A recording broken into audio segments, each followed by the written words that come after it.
That night, Choma woke up suddenly. Her heart was racing.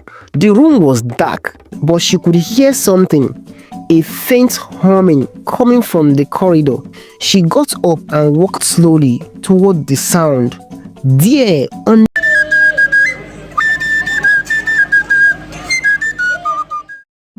at first, there was peace in the Osondu household. The kind of peace that hums softly at dawn, where mothers sing as they fry akara and fathers whistle while polishing their shoes. Every corner of that house carried laughter, bright, warm, effortless. Mr. Osondu was a man everyone respected in Owerri. Tall, broad-shouldered, with a deep voice that could calm an argument before it began. He was a contractor and people trusted him. Honest, hardworking, his wife Choma was the pride of her streets. Graceful, determined, and always smelling faintly of coconut oil and perfume. She owned Choma's touch of class, a boutique so beautiful that women from as far as Olu came to buy dresses. She believed in family, prayer, and kindness, and her kindness often overflowed.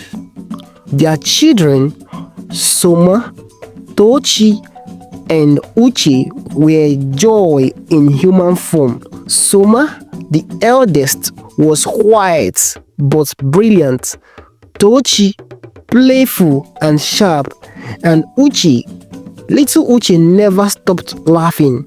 Their mornings began with hymns. Their nights ended with stories and goodnight kisses.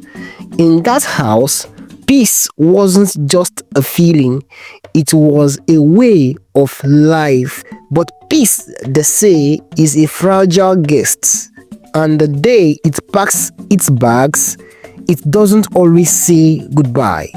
It was a hot afternoon when Nenye arrived. The air was thick with the scent of dust and harmattan. Choma had gone to the market that morning, and when she returned, she wasn't alone. Behind her, a young girl, slim, fair, with eyes that seemed too quiet for her age. She carried a small Ghana must-go bag. "My husband," Choma said, smiling as she dropped her purse. "This is Nenye. Her aunt from the village sent her. She just finished secondary school. I thought we could help her, maybe keep her as maid." Mr. Osondu looked up from his newspaper. "Welcome, my daughter. You will be fine here. Just work hard and respect everyone." Nenye nodded quickly. Her voice was soft, almost trembling. "Thank you, sir. God bless you, sir."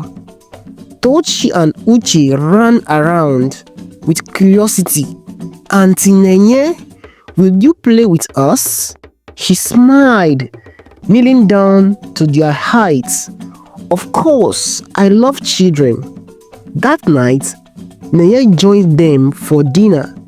She ate quietly, her eyes never leaving the family. And when everyone went to bed, she stayed a little longer in the kitchen, washing, wiping, humming a tune no one recognized.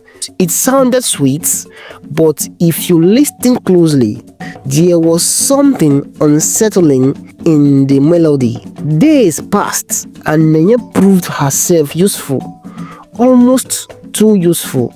She woke before dawn, swept every corner, washed every plate until it shone. She cooked so well that Choma began to rely on her completely. "This girl is a blessing," Choma would say. "I don't even feel tired anymore." But slowly, things began to shift. The first sign was small. Summer, the eldest, began to forget her lessons. The girl who once come home with top scores now stared blankly at her books. When Choma scolded her, Summer burst into tears, saying she doesn't understand what was happening in her head. Then Tochi, once cheerful, became withdrawn. He stopped playing football in the compound. He sat quietly by the window, watching nothing. And little Uchi began to wake up at night, screaming, shaking, always saying the same thing. "Mommy, I saw Auntie Nenye flying in my dream." Choma dismissed it with a sigh. "Don't say such things, Uchi. She is like family." But when Choma said this, she noticed something. Nenye, who was standing nearby, had paused just for a second and smiled. A small, knowing smile. The peace that once filled that house began to leak away, not all at once, but drop by drop, like a roof that leaks only when no one is watching. The lights flickered more often. The walls felt colder, and though everyone still smiled, there was something wrong with those smiles. Something silent, something waiting. It began with a meal, a simple one at least. That is what it looked like. One Sunday afternoon, Choma returned from church, tired but happy. The sermon had been about gratitude. She would even whisper a prayer for Nenye, thanking God for sending such a hard-working girl. But when she stepped into the kitchen, the air felt different. Thicker, warmer. A pot of soup simmered quietly on the stove. The aroma was sweet, too sweet, almost intoxicating. It wrapped around the nose like perfume, drawing her closer. "Nenye," Choma called. "Yes, ma?" "What are you cooking?" "Ofen salama. I use fresh catfish." Choma smiled, peeking into the pot. It looked delicious. "You will make a good wife one day," she teased. But as Choma turned away, Nenye's hand trembled slightly over the spoon. Her lips moved, whispering words no one could hear. Words not meant for cooking. That evening, they all gathered for dinner.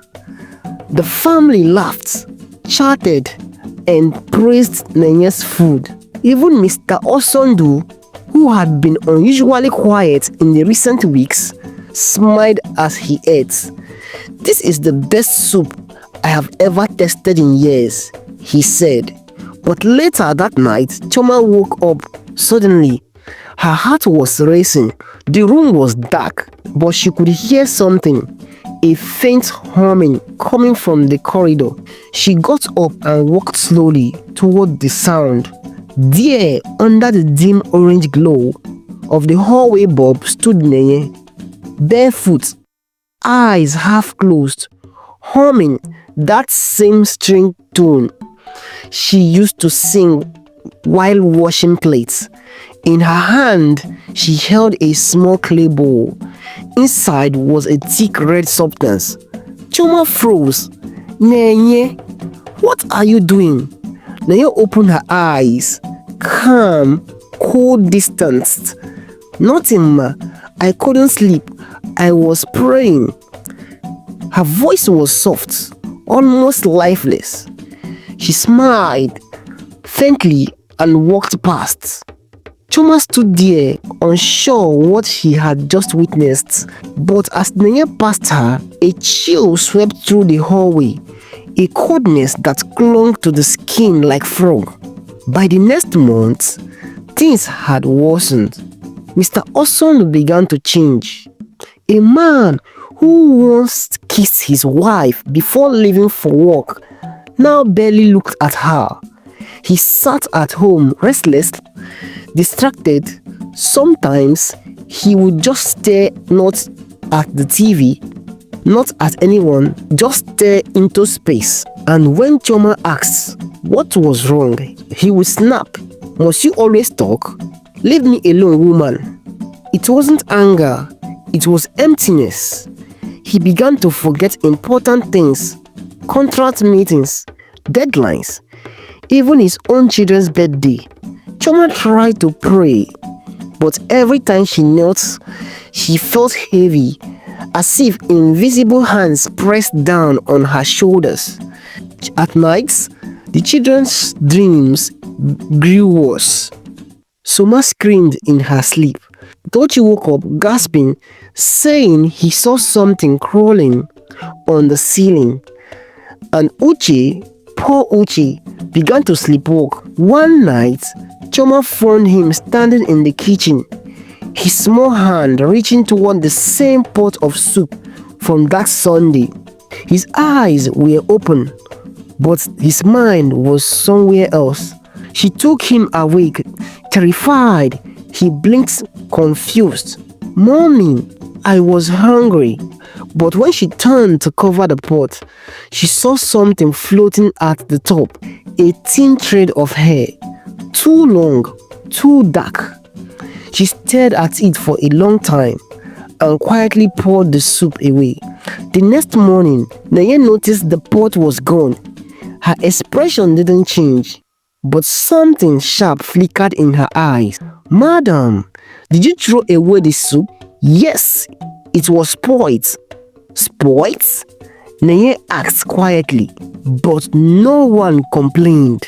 Her tone wasn't rude, but carried a strange edge, almost like a warning. From that day, the house no longer felt like Choma's own. Nenye's presence filled every space. The kitchen, the living room, even the children's hearts. They followed her everywhere. They laughed when she laughed. They frowned when she frowned. Choma tried to talk to her husband about it. "Darling, I don't feel comfortable with the way Nenye." What is it again?" he interrupted. "The girl has done nothing wrong. You should thank her instead of complaining." Something in his voice was not his. It was deeper, harsher. It didn't sound like the man she had married. That night, Choma wept quietly beside him while he slept. Her tears soaked the pillow, but he didn't move, not even once. And in the darkness, through the half-open door, Nenye stood, watching, silent, still, smiling. It was a Saturday morning. Choma sat at her boutique, staring blankly at the dresses on display. Customers passed by, but none entered. He sighed deeply. Things has gone from bad to worse. Just last week, the landlord had come, demanding rent, something that had never happened before. Osondo's business partners no longer called. The children were sick almost every week. It was as if the family's blessing had evaporated overnight. That was when a stranger walked into the shop. He wasn't dressed like a customer. No fancy clothes, no gold chain, just a simple white shirt, slightly wet from the drizzle outside. His eyes were calm, but piercing, the kind that saw deeper than the surface. "Good morning, madam," he said. "Good morning, pastor," she replied instinctively, though she hadn't seen him before. He smiled faintly. "You know who I am?" "No," she admitted, "but something about you feels familiar." He nodded. "The spirit sent me here. There is darkness around your home." Her heart skipped. "Darkness? Pastor, what do you mean?"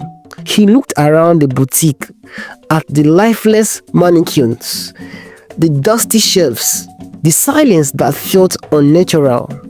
Your home is under siege. There is a spirit feeding off your peace. A strange woman's hand in your household. Choma froze. Nenye's face flashed in her mind. Who sent you? She whispered. The one who still watches. He said, prepare yourself, this battle will not be fought with words. Before she could speak again, he was gone, leaving behind only a faint smell of rain and palm oil, and a small folded note on the counter. When she opened it, it read, do not eat from her pot. That evening, Choma sat quietly on her bed. The note trembled in her hand. She thought about throwing it away, but something inside her said no. Downstairs, she could hear Nenye humming again, that same haunting melody.